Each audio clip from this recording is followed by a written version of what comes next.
नमस्कार देवी और सज्जनों, जीवन एक पाठशाला में आप सबका हार्दिक अभिनंदन और स्वागत। मैं हूं कर्नल गिरीश चंद्र खंकरियाल, आपका परम हितैषी और परम शुभचिंतक। आज एक बहुत ही शानदार सब्जेक्ट पर आपसे बहस करना चाहूँगा। बहस का विषय है सभी देवी देवताओं में सर्वप्रथम पूजनीय कौन। और आप सबको मालूम है, फिर भी आपकी सहायतार्थ दो छोटी छोटी कहानियाँ आपको सुनाना चाहता हूँ। पहली कहानी है कि सभी देवी देवताओं में बहुत ही भयंकर बहस छिड़ी हुई है कि मैं बड़ा और मैं बड़ा। बहस ब्रह्मा जी तक पहुँच जाती है। ब्रह्मा जी बोलते हैं कि भाई इस संसार के 7 परिक्रमा करने के उपरांत जो भी देवी देवता सर्वप्रथम मेरे पास आएगा वही सबसे पहले पूजनीय होगा।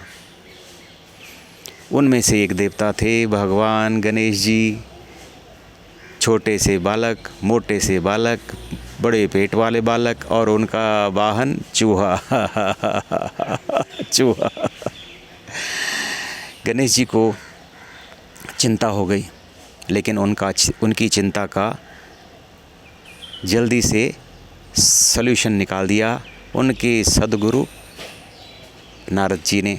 देवर्षि नारद, उन्होंने कहा गणेश जी आप परेशान मत हो जाइए, आप ज़मीन पर श्री राम लिख करके उसके 7 परिक्रमाएँ कर दीजिए, आप फर्स्ट आ जाएंगे।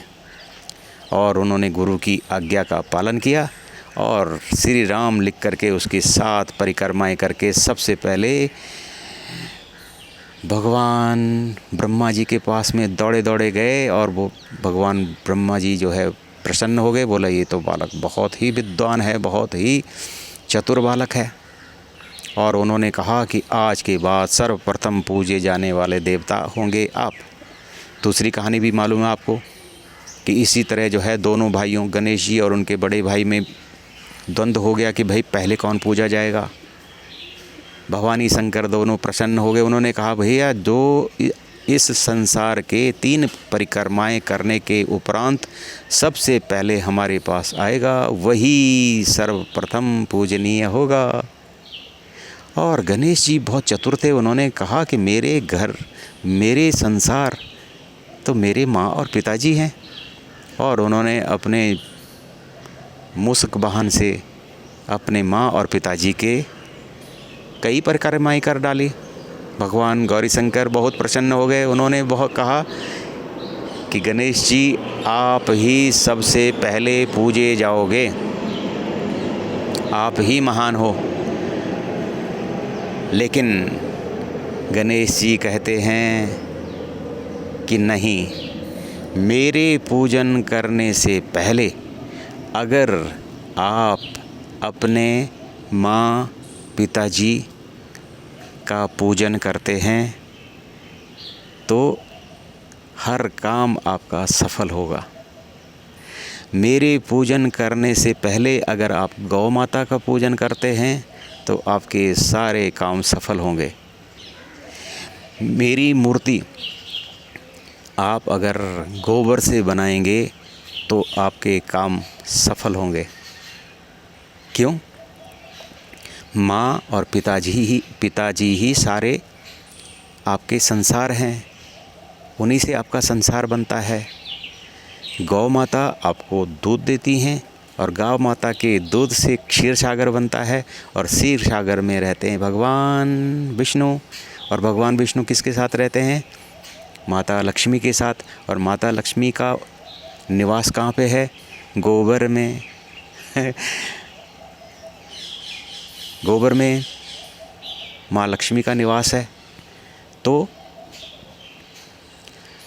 अगर आप माता पिता और गौ माता की पूजा गणेश जी से पहले करते हैं तो आपको प्राप्ति होगी लक्ष्मी जी की और भगवान विष्णु की, उनके माता पिता गौरी शंकर की।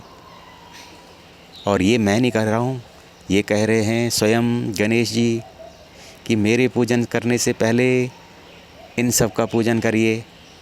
तभी आपका संसार सुखमय हो जाएगा। आप राजकुमार की तरह होंगे, आप हर जगह आपकी विजय होगी। तो देवी और सज्जनों, अगर गणेश जी का ये कथन आपको अच्छा लगता है तो आज के बाद सबसे पहले आप पूजन करेंगे अपने माँ, अपने पिताजी का और गौ माता का, और गणेश जी वैसे ही प्रसन्न हो जाएंगे। गणेश की मूर्ति केवल और केवल आप गौ माता के गोबर से ही बनाएंगे तो आप गणेश जी को प्रसन्न कर देंगे। मेरा ये प्रयास, मेरा ये संदेश अगर आपको अच्छा लगता हो तो इसको अपने घर तक ही नहीं, अपने देश तक ही नहीं, पूरे संसार में फैला दीजिए कि अगर प्रत्यक्ष देवी और देवता अगर कोई हैं, प्रत्यक्ष देवी और देवता यदि कोई हैं तो वो केवल और केवल आपके माँ, पिता और गौ माता हैं। इनकी पूजा करिए, गणेश जी प्रसन्न। मेरा चैनल जीवन एक पाठशाला को ज़रूर सब्सक्राइब करें। आपका कल्याण हो, आपका कल्याण हो, आपका कल्याण हो। धन्यवाद।